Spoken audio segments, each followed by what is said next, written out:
realistic expectations. Let's talk about that.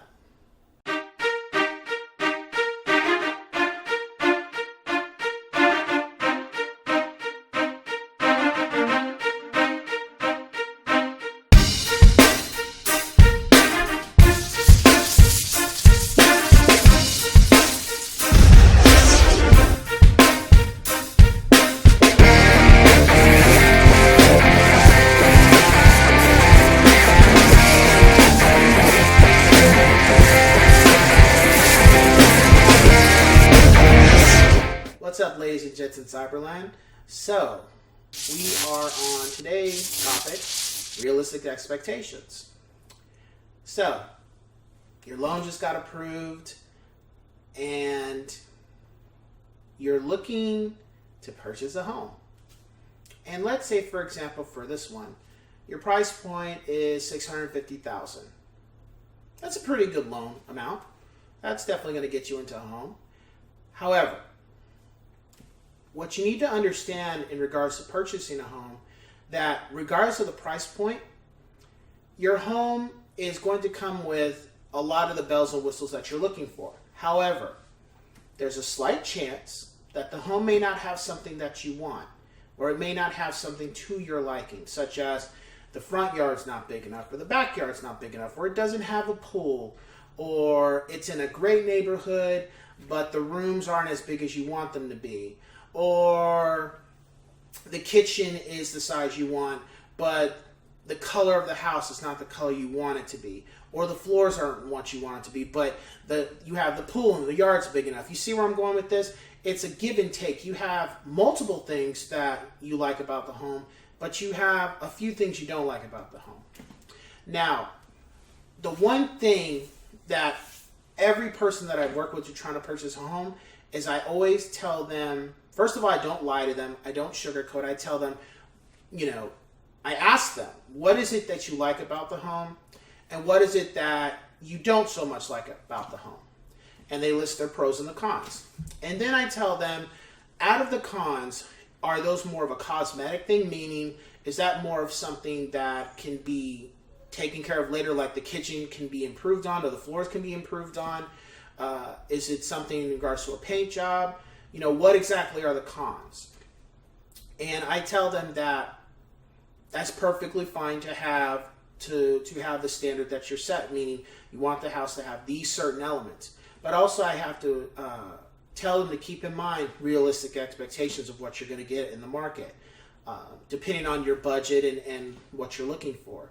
Because, let's just be honest.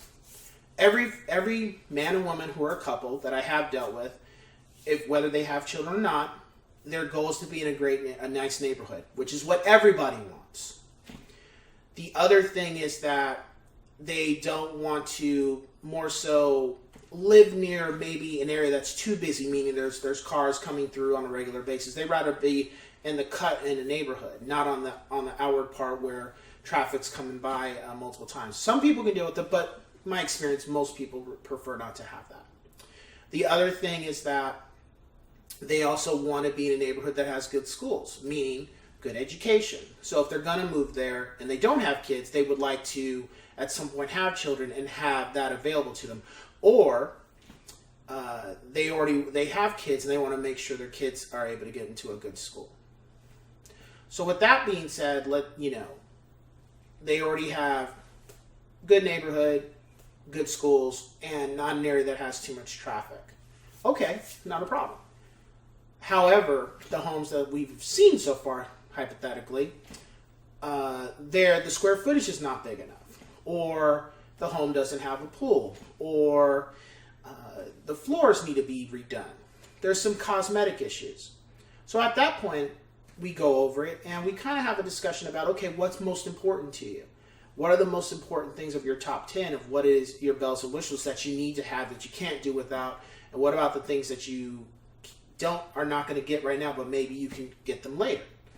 And that's the one thing you have to keep in perspective when you're working with somebody, or as I've worked with clients, because at the end of the day, let's say, for example, the home has cosmetic issues, but it's in the neighborhood and the school that you want. What's more important? something that you can do later or something that, you need to have now. The other thing that I also try to instill in clients that I work with is what your money can get you. That's the other thing. Because unfortunately, we live in a capitalistic society. Not unfortunately, but we live in a capitalistic society. And when it comes to home ownership, people are going to go for the homes that have all the bells and whistles, and they don't necessarily have to pay as much to get that, because time is money and people are trying to hold on as much money as they can. So with that being said, there's a lot more competition. And at that point, you have to understand that if your expectations are too high for the amount of money that you are willing to purchase a home, it's going to be a lot more difficult for you to be able to get into the home that's going to be great for you and your family. Because it's one of those things where if all you're looking at is $1 million homes and you don't qualify for $1 million homes, well, your expectations are going to be so set high for that mindset, but then what you can get doesn't equate, and then it's discouraging, or it's going to be a situation where you feel like, well, I'm just going to wait. Now, I'm going to share with you an experience that I learned with the home that I have now. And I'm glad that I got it very shortly, but now it's reinforced with me now that I'm a realtor. When I purchased this home, it wasn't the home I really wanted. It wasn't the home that I felt was going to work for me. Not knowing, because I had a young mind and I didn't own a home. I had this expectation that my home was supposed to be like what I saw in the media or what I've seen family members have. Of course, not knowing at the time that all my family members, whether it was my grandparents, my mother, my aunts or uncles, that wasn't their first home. When the home that I would stop by when I would see them, that's not their first home. Matter of fact, for some of them, that wasn't even their third home. Some of them, it was like that was their sixth home. 6! So you see where I'm going with this? So the first home they moved into when I was a baby per se wasn't the home they ended up with as of now. So the beautifulness, the floors, the colors, the way the homes look immaculate, that's not where they started. See what I'm saying? And when I got into my home, I had to gradually start to realize that first of all, my house is a fixer-upper. And I had to understand that this wasn't going to be my home for the rest of my life. It was a stepping stone. It was going to be like, you utilize this and you build up with it, and then you use it to get into something better. Did it have most of the bells and whistles I was looking for? For the most part, yes, but there have been some things that I've had to put in to make it more workable for me and my family. And that's just the reality with anything purchasing a home. There's one client that I've worked with, and their home was immaculate. Immaculate. Gorgeous, beautiful home. But there was a few little things here and there that didn't make it 100% perfect. And am I saying every home is supposed to be 100% perfect? Some people say yes, I say no, and I only say that because we're not perfect human beings. So if you think about it in a long sense, we're not perfect already, but you expect somebody to perfectly build a home? No, there's going to be something. There's always going to be something. Something. Maybe the color's not there, or it's this, or it's that. And then you also got to remember that our minds, our opinions of where we live, our opinions of what we have, our tastes change as we get older. It's never the same. Some things do stay the same, like, I listen to rock music. That's never going to change. That's always been my forte. But I maybe don't more so watch certain type of films, or I don't more so go to these type of atmospheres, or I don't more so eat this type of food anymore. Not because I can't. It's just my taste has changed. And that's what you have to understand when you're purchasing a home. You have to keep in mind to have realistic expectations that your budget's only going to cover so much, but understand that it's a stepping stone too. Most people that move into their home don't necessarily stay in that home. See what I'm saying? Most people they normally get into a second or third home. And once they get to maybe the second or third, that home has pretty much everything that they need, and then that's it. And then the other thing, keep this in mind.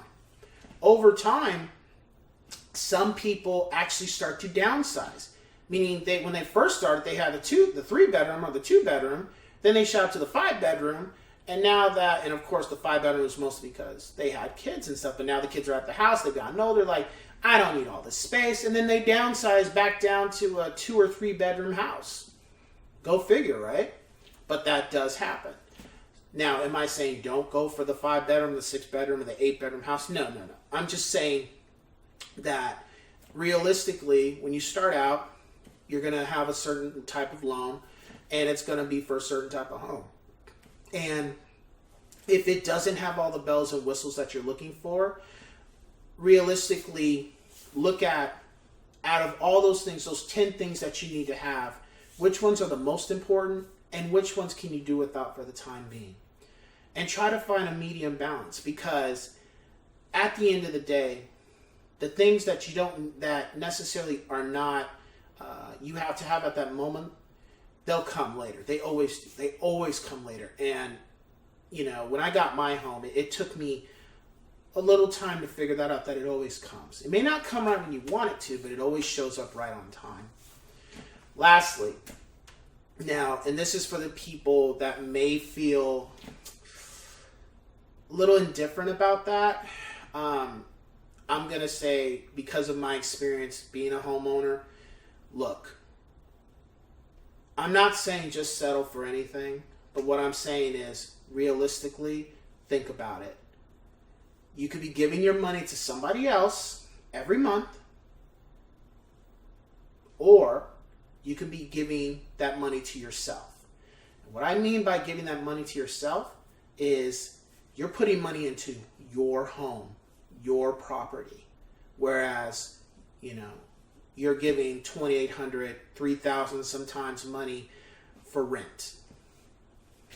In the long run, putting that $2,800, that $3,000 into the home that maybe doesn't have all the bells and whistles is going to serve you, not only for you, but your children as well in the long run. Whether it's utilizing that to take out the equity and buy another home, or utilize what the home is worth to get into your bigger home. You really want to think about that too. Because some people, unfortunately, have the mindset where, well, if it doesn't have everything I want, I'm not getting a home. And unfortunately, when you don't get the home, people are still buying and selling. And the market just continues to get, it goes like this. There's to where there's slow inventory, and then there's somewhat inventory. Then it's low, then it goes just up and down. And it's better to get into owning a home sooner. Let's say, for example, owning your home at 25, if you can, as opposed to owning your home at 40. It's better to get into the game as quickly as possible than way later, just because you want the home to have all the bells and whistles. And again, everybody's different, but that's something that I learned being a homeowner after my first 2 years. I realized that. And then it's more so prevalent now being a realtor. So if you have any questions or any concerns, feel free to shoot me an email or give me a call. And with that, I will see you on the next one. Take care.